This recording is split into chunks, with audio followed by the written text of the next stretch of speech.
In less than 24 hours, President Trump will use his pen once again to try to get his agenda back on track. He will, as expected, at this time tomorrow, sign an executive order slashing regulations that would have forced states to curb air pollution from being spewed out into the air and water. Now, when it comes to working with Congress in the aftermath of the health care debacle, should he embrace the rebellious Republican Freedom Caucus or reach across the aisle and work with the Democrats? Because that, as you know, has been what we're hearing.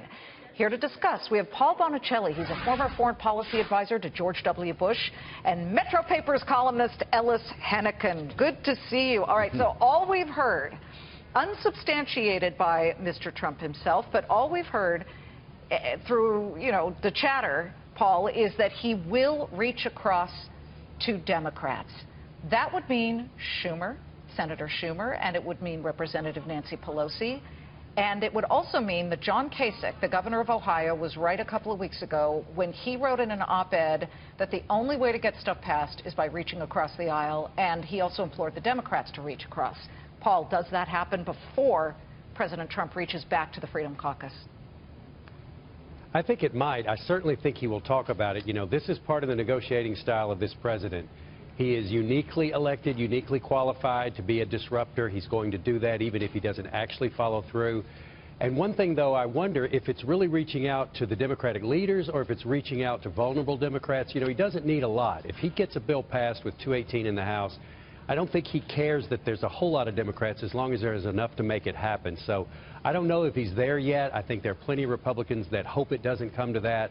But he's not going to sit around and fail and not get things through the Congress because a faction doesn't want to do what he wants, whether they're moderates, whether they're Freedom Caucus. He's not going to fail simply because he can't find a coalition. He'll keep looking for it. Isn't that sad, Ellis, what Paul just said, that a lot of Republicans don't want to see that? I mean, when you go back to the glory years of Tip O'Neill, a Democrat working with President Reagan, Americans did very well when both sides of the aisle work together. I look at this and I think to myself that President Trump is a deal maker, and already Sean Spicer, the press secretary, confirmed just an hour and a half ago in his press conference that a lot of Democrats have called the White House, President Trump, and a lot of his people to reach out and say, all right, let's make a deal. Boy, those were the days that you're getting nostalgic about, right? Here's my working theory, is that Donald Trump, his fundamental core belief is the greater glory of Donald Trump. And so if that means making a deal with the Freedom Caucus, no problem. If that means working it out with Chuck Schumer, no problem there. Focus on infrastructure, peel off some of the moderate Republicans. So let's go spend $1 trillion getting America back to work. I think that sounds very Trumpian. Yeah, well, Sean Spicer said it started Friday afternoon when the vote went down. There was no vote. They couldn't even get the vote together. He said as soon as that happened Friday afternoon, Democrats started calling and saying, all right, I'm ready to work with this. Gentlemen, we want to talk about what the president now does. Tomorrow he's expected to sign executive orders that would roll back some of the Obama-era efforts to, to link future efforts in this country toward fixing climate change, or at least trying and being, reaching out to the environmentalists. Paul, when you talk about centrist Democrats, you could also talk about Democrats who are in red states, who are in states that like President Trump. Joe Manchin of West Virginia, he will probably love that the coal companies will get a break from pollution restrictions. But how many more of those people does he need?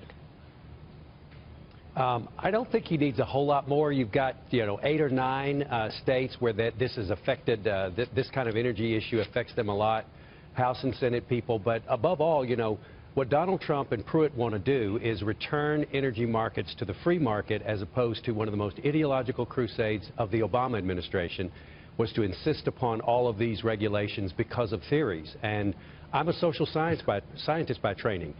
Science is not settled. These are political arguments to be had. There's nothing wrong with that. Well, he's going to fail in California on this. Make those. He's going to fail in California on this because California holds itself to a different and thank God, and I can say that because I grew up in L.A., where I used to look out at the Santa Monica and San Gabriel Mountains, and they were brown. You couldn't even see them, sometimes not even the Hollywood Hills, from smog.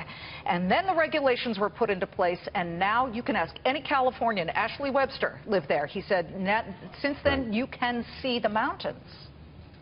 Yeah. Well, in a federal republic, that's democracy. So I hope that California and any other state can do what they want to do, but nationally, I think the president is exactly right, and I hope he'll follow through. Ellis? Yeah, but hold on a second. I mean, first of all, air pollution doesn't live by state borders. It's going to flow all over the place. As long as we're being nostalgic today, I remember when Republicans supported this stuff. I mean, the great environmentalist Richard Nixon was right there saying, you know what, this is something all Americans ought to be able to agree on, that we don't want to throw new poisons into the air to kill us. Come on, shouldn't we get back to that kind of discussion than this pseudo-federalism where it says, well, one state can poison, but maybe the other doesn't have to? Well, yeah, we know that smog is fungible. It comes from China, comes from California, wherever. Listen, great to see both of you.